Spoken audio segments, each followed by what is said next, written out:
Hello students, good morning to all. Today we will start with chapter number 12 of Civics, Indian Constitution, page number 203. Okay, students हम पहले जानेंगे कि Constitution क्या है. ठीक है, Constitution is a written document which contains all the laws and rules and regulations for the proper governance of a country. हमारी country को प्रॉपर गवर्नेंस मिल सके, उससे रिलेटेड जितने भी रूल्स रेगुलेशंस हैं वो सब जिस डॉक्यूमेंट में लिखे जाते हैं उस डॉक्यूमेंट को हम कॉन्स्टिट्यूशन कहते हैं. ठीक है, इसके बाद students, every democratic country has their own constitution, but it is not compulsory that all the countries have constitution is democratic country. That means कि सारी डेमोक्रेटिक कंट्रीज़ के पास अपना कॉन्स्टिट्यूशन होता है, लेकिन इसका मतलब ये नहीं है कि जिन जिन कंट्रीज़ के पास कॉन्स्टिट्यूशन है वो सारी कंट्रीज़ हमारी डेमोक्रेटिक कहलाए. ठीक है, हर एक कंट्री अपना कॉन्स्टिट्यूशन मेंटेन करती है, उनके पास अपना कॉन्स्टिट्यूशन होता है जिसमें वो लोग अपने कंट्री के गवर्नेंस के अकॉर्डिंग सारे रूल्स और रेगुलेशंस को लिखते हैं. ठीक है, नेक्स्ट टॉपिक है स्टूडेंट्स हमारा need and concept of constitution. Concept तो मैंने आपको बता दिया कि मीनिंग क्या है. अब हमारा सेकंड क्वेश्चन अराइज होता है that why we need constitution. एक किसी कंट्री को कॉन्स्टिट्यूशन की नीड्स क्यों होती है, सारे रूल्स एंड रेगुलेशंस को इन अ रिटर्न डॉक्यूमेंट में लिखने की ज़रूरत क्यों होती है.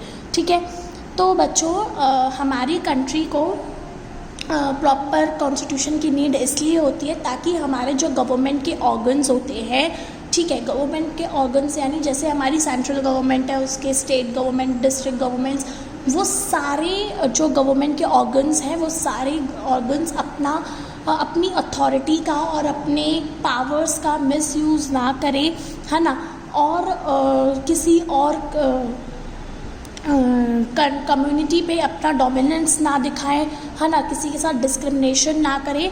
इसी के लिए कॉन्स्टिट्यूशन बनाया जाता है ताकि हमारे जो सिटीजन्स हैं वो भी अपने रूल्स को फॉलो करें और हमारे जो गवर्नमेंट के ऑर्गन्स हैं वो अपनी अथॉरिटीज़ का, अपनी पावर्स का मिसयूज़ ना करें. Okay students, after that constitution क्या है मैंने बता दिया, कॉन्स्टिट्यूशन क्यों बनाना चाहिए ये भी बता दिया. अब बात आती है कॉन्स्टिट्यूशन का फॉर्मेशन, यानी कॉन्स्टिट्यूशन बनाता कौन है. तो बच्चों कॉन्स्टिट्यूशन बनाता है कॉन्स्टिट्यूटेड असेंबली. अब ये कॉन्स्टिट्यूटेड असेंबली क्या होती है, कॉन्स्टिट्यूटिव असेंबली होती है एक ग्रुप ऑफ पर्सन्स. ठीक है, एक ग्रुप ऑफ पर्सन्स रहते हैं जो कि मिल करके कॉन्स्टिट्यूशन को लिखते हैं. That group is known as constituted assembly. ठीक है, अब यहाँ पे आता है फॉर्मेशन ऑफ कॉन्स्टिट्यूटिव असेंबली. मैंने तो आपको ये बता दिया कि कॉन्स्टिट्यूटिव असेंबली क्या होती है, जो कॉन्स्टिट्यूशन लिखती है, जिसको कॉन्स्टिट्यूशन लिखने की रिस्पॉन्सिबिलिटी दी जाती है, वो हमारी कॉन्स्टिट्यूएंट असेंबली कहलाती है. इसका फॉर्मेशन कैसे हुआ, देखो हमारा जो इंडियन कॉन्स्टिट्यूशन है, देखो जब हमारा बिफोर इंडिपेंडेंस की बात है 1945 में, ठीक है, 1947 में इंडिपेंडेंस हुआ था. बिफोर इंडिपेंडेंस हमारे जो लीडर्स थे जो स्ट्रगल कर रहे थे कि हम हमारे कंट्री को इंडिपेंडेंट बना सकें, उन सब लोगों ने जब वो स्ट्रगल कर रहे थे वो लीडर्स, उन्होंने वहाँ पे एक चीज़ सोची कि अगर अब हमारी कंट्री इंडिपेंडेंट हो जाती है तो उसके बाद हमारी कंट्री के जो रूल्स एंड रेगुलेशंस होंगे वो भी हमें चेंज करने हैं. That means now we want a new constitution for our country. क्यों, क्योंकि पहले ब्रिटिश रूल चलता था, ब्रिटिश के रूल्स एंड रेगुलेशंस के हिसाब से पूरी कंट्री रन करती थी. ठीक है, उनके हिसाब से ही सारा काम होता था. तो जब उन्होंने सोचा कि जब ये ब्रिटिशर्स चले जाएंगे, हमारी कंट्री को इंडिपेंडेंस मिल जाएगी, तो आफ्टर दैट हमें एक नए कॉन्स्टिट्यूशन की ज़रूरत पड़ेगी. और इसी सोच को दिमाग में रखते हुए उन्होंने कॉन्स्टिट्यूटिव असेंबली का फॉर्मेशन किया. किन्होंने, लीडर्स थे जो स्ट्रगल कर रहे थे, जो इंडिपेंडेंट करने के लिए हमारी कंट्री को फाइट कर रहे थे, उन्होंने ये बोला कि हमें एक कॉन्स्टिट्यूटेड असेंबली बनानी पड़ेगी जो कि हमारा कॉन्स्टिट्यूशन लिखेंगे. ओके स्टूडेंट, तो फॉर्मेशन समझ में आया. ठीक है, अब फॉर्मेशन के बाद हमारा नेक्स्ट टॉपिक है, हाँ नेक्स्ट टॉपिक है हमारा कैबिनेट मिशन 1946। ये क्या है कैबिनेट मिशन 1946? देखो मैं आप लोगों को बताती हूँ। सेकेंड वर्ल्ड वॉर जब हमारा ख़त्म हुआ तो सेकेंड वर्ल्ड वॉर तक हमारे जो ब्रिटेन और ब्रिटिश गवर्नमेंट है वो सब वर्ल्ड वॉर में बिजी थे। लेकिन आफ्टर दैट जब वो वर्ल्ड वॉर सेकेंड ख़त्म हुआ तो ब्रिटेन के जो प्राइम मिनिस्टर थे, नए प्राइम मिनिस्टर थे, उन्होंने क्या सोचा? उन्होंने ये सोचा कि अब हम वर्ल्ड वॉर ख़त्म हो चुका है, ठीक है, वर्ल्ड वॉर ख़त्म होने के बाद अब हमें वापस से अब इंडिया पे अपना फोकस करना पड़ेगा। अब हमें वापस से इंडिया पे फोकस करना पड़ेगा, ठीक है। तो उन्होंने जब वर्ल्ड वॉर हमारा ख़त्म हुआ था 2 सितंबर 1945 में हमारा वर्ल्ड वॉर 2 ख़त्म हुआ था, तो जो वहाँ के प्राइम मिनिस्टर थे ब्रिटेन के क्लेमेंट एटले, उन्होंने बोला कि अब हम वापस से इंडिया पे फोकस करेंगे और उन्होंने ये भी सोचा कि अब उन्हें अपनी सारी पावर्स इंडियन लीडरशिप पे कन्वर्ट कर देनी चाहिए। उनके पास हमें अपनी पावर्स को ट्रांसफ़र करना चाहिए। इस सोच को रखते हुए उन्होंने तीन पर्सन्स अपने मेंबर के अपने कैबिनेट के जो ब्रिटेन का जो कैबिनेट था उसके 3 पर्सन्स को उन्होंने इंडिया भेजा। किस लिए भेजा? ताकि वो वहाँ जाके इंडियन लीडरशिप देख सके। और जब उन्होंने भेजा 1946 में भेजा था उन्होंने 1946 जुलाई में भेजा था उन्होंने इलेक्ट करके उन 3 पर्सन्स को, है ना। तो क्योंकि उन्होंने अपने कैबिनेट से भेजा था इसलिए इसका एक नाम पड़ गया, that is cabinet mission 1946। Okay student, अब हम बात करते हैं हमारे the country was administrated on the basis of Governments of Indian Act 1935 during the period formation of the constitution is its enactment, ठीक है। अब मैं आप लोगों को बता रही हूँ कि इसके बाद से हमारे जो स्ट्रगल थे फ्रीडम फाइटर्स थे, उन्होंने क्या किया? उन्होंने कॉन्स्टिट्यूटिव असेंबली के मेंबर्स का इलेक्शन स्टार्ट किया, जिसमें उन्होंने 292 members were for provincial assemblies, 92 from native princely state। उन्होंने क्या किया? उन्होंने 292 मेंबर्स लिए अपनी पहले की असेंबली से, प्रोविजनल असेंबली यानी जो पहले प्रोविजंस बना के रखते हैं कुछ मेंबर्स का, उनमें से 93 लोग उन्होंने नेटिव प्रिंसली स्टेट से दिए, जो राजा महाराजाओं का स्टेट थे, जो स्टेट्स राजा महाराजाओं के अंडर थे वहाँ से लिए। अब बात आती है during the British rule certain princely state were under the rule of rajas and maharajas and not under the direct administration of British rules. क्योंकि वहाँ से क्यों लिए? क्योंकि ब्रिटिश रूल के टाइम पे भी कुछ स्टेट ऐसे थे जो प्रिंसली स्टेट थे, मतलब राजा और महाराजाओं के अंडर थे, वो ब्रिटिश रूल के एडमिनिस्ट्रेशन को नहीं मानते थे, ठीक है।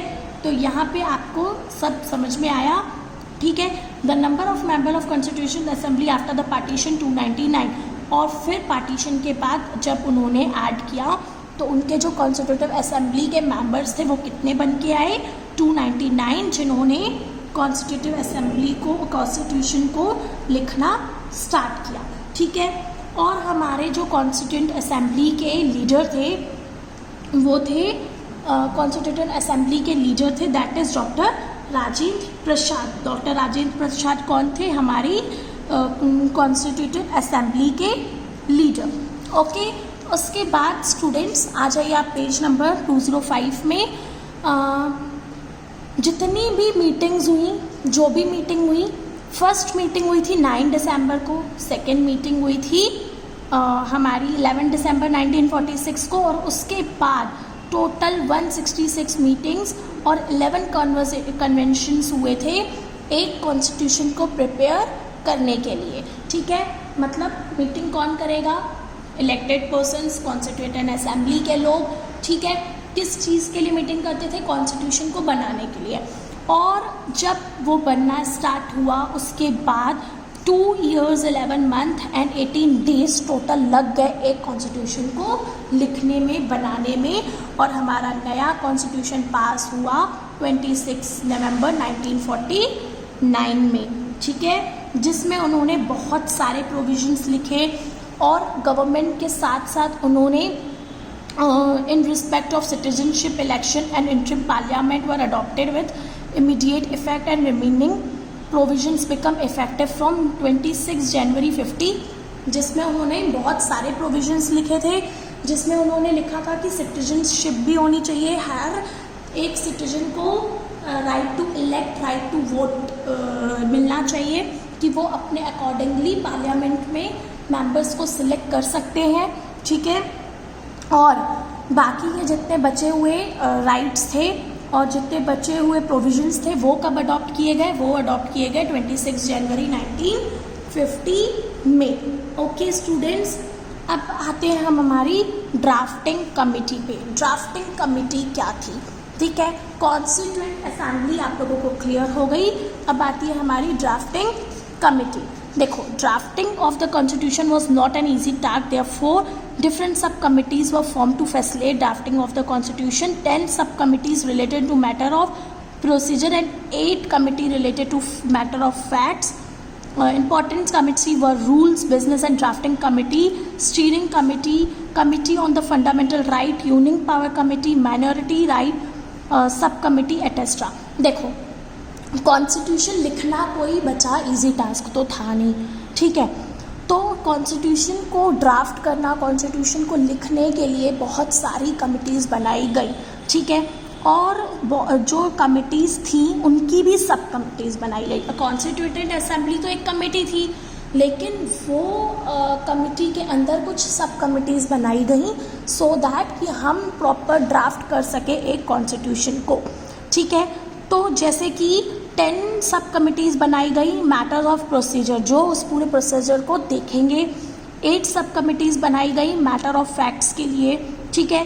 कुछ सब कमिटीज़ बनाई गई रूल्स और बिजनेस और ड्राफ्टिंग को देखने के लिए, ठीक है। और कुछ कमिटीज़ बनाई गई जिनको उन्होंने क्या पावर दी कि वो कैसे वहाँ पे सिटीजन्स की पावर्स को, उनके राइट्स को लिखेंगे एंड माइनॉरिटी राइट्स भी उन लोग के लिए भी एक कमेटी बनाई गई, ठीक है, ताकि वो एक फाइनल शेप दे सके एक कॉन्स्टिट्यूशन को और प्रॉपर कॉन्स्टिट्यूशन लिख सके, ठीक है। The draft of the constitution was submitted to the president of the constitutive assembly.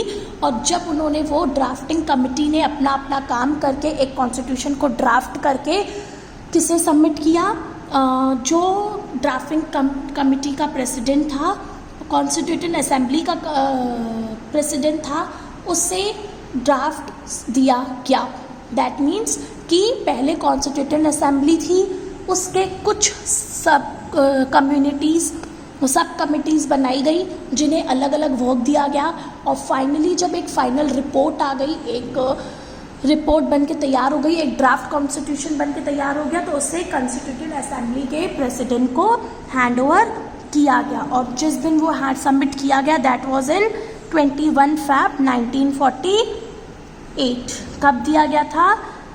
21 Feb 1948 में। ओके स्टूडेंट्स, आई होप आप सबको समझ में आ गया होगा। So rest we will continue in next video. Thank you.